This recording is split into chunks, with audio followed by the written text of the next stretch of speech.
Welcome back to another episode of Authors and Espresso.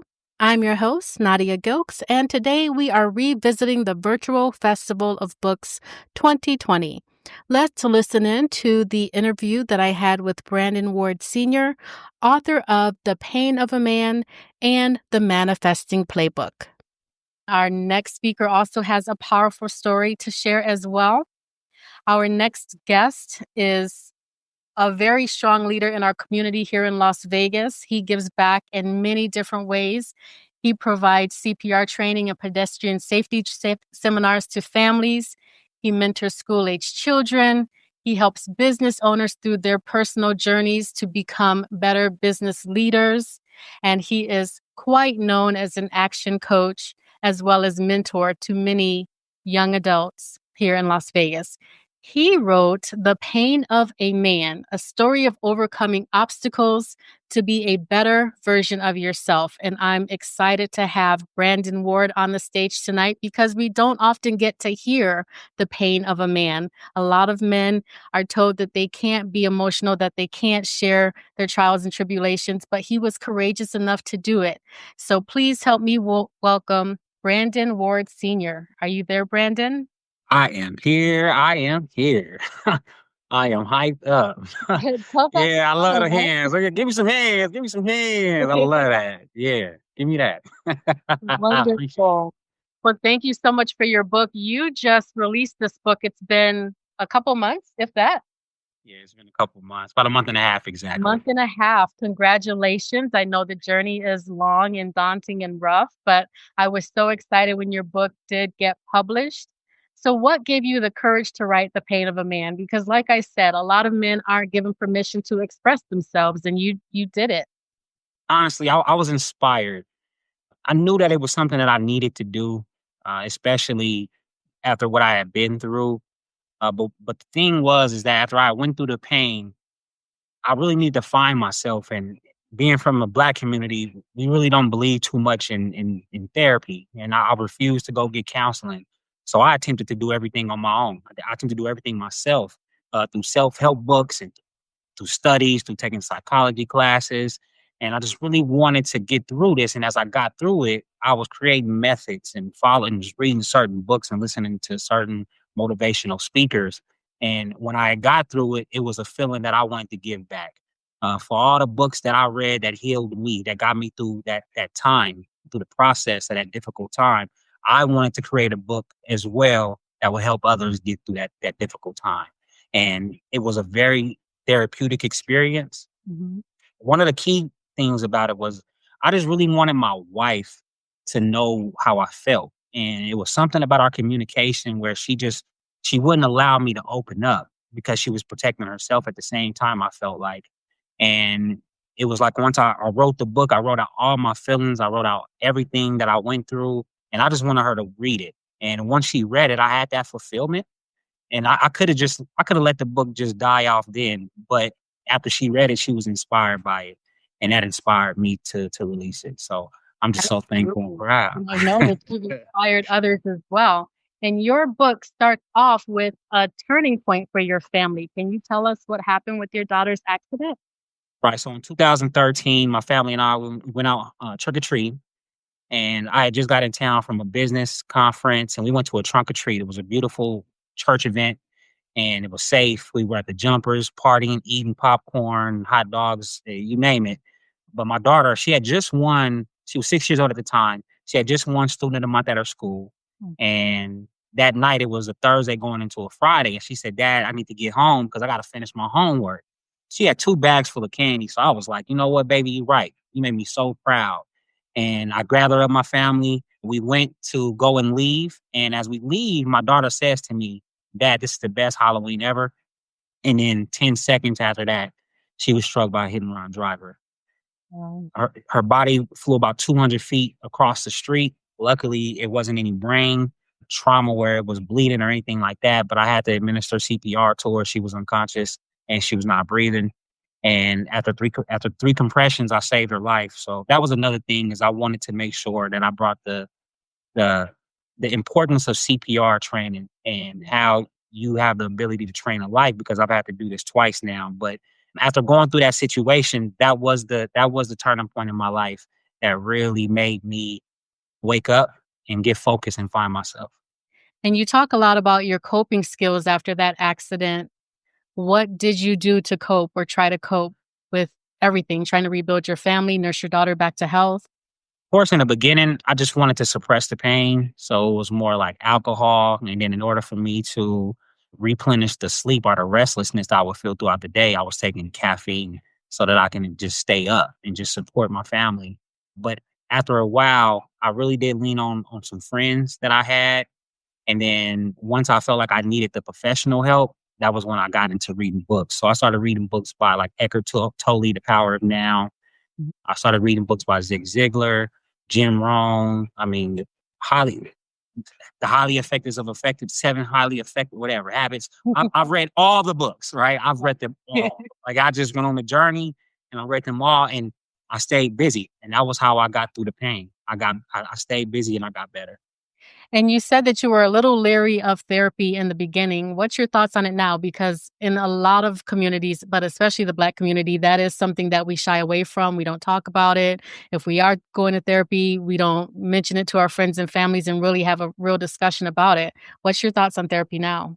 So I highly promote it and I encourage it. And don't get me wrong, like we're resilient. You know, black people, we are resilient. We've been through so much pain. I mean, we've been through so much pain, we can sing about it. Like we make songs about it. We can rap about it. We can have fun and talk, laugh about it. But deep down inside, when you go home, that pain is with you. And not just that pain, but the people that you've hurt. If you have victimized somebody and then you start having that guilt. So you really do need to get help.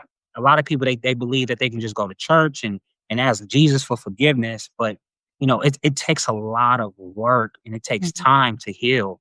And I want people to realize that as it takes time to heal, you're going to come out a lot better, a lot more resilient. mhm, And and that's what I feel. So even when I tell my speeches, there's always a part where I always tell people to seek help. All right. Even if I'm just giving out any type of knowledge, because although the help is there and although the information is there, a lot of people do not know how to apply it. mhm. And you need someone to guide you through that process, and professionalism, and having a professional help you is the best way to go.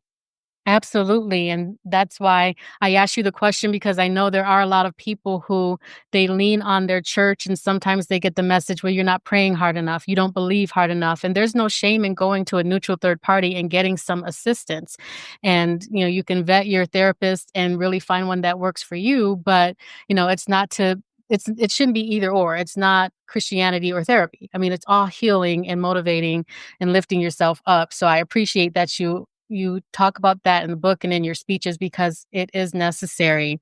What would you say that one of the takeaway messages are from the book that you want people to walk away with? So one thing is that you will get stronger through your pain, but to be honest with you, you get stronger through dealing with your truths.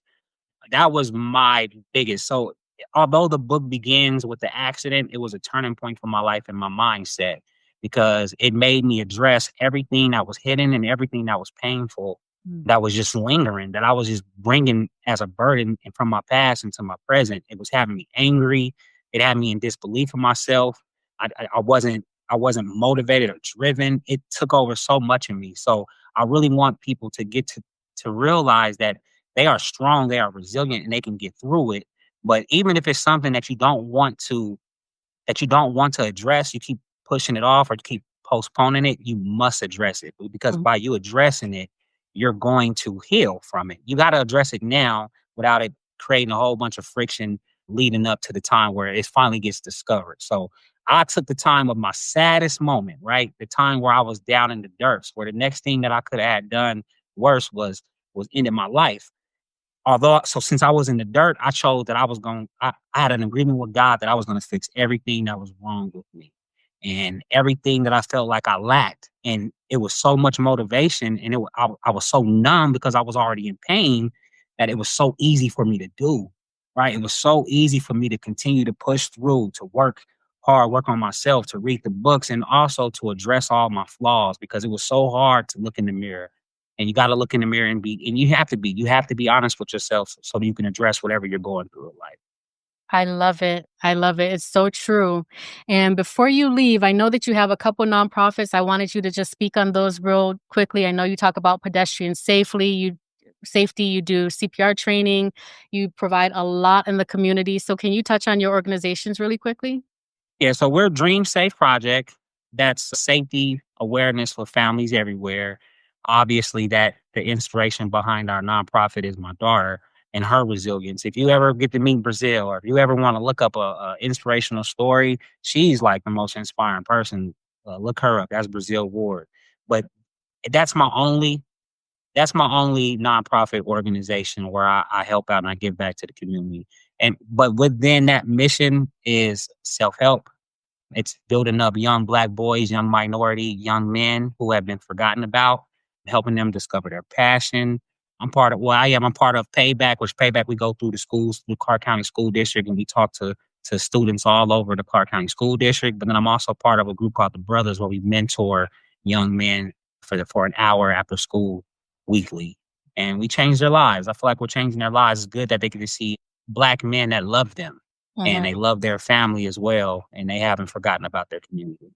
Yeah, absolutely. It takes seeing somebody who looks like you and who's walked a similar path.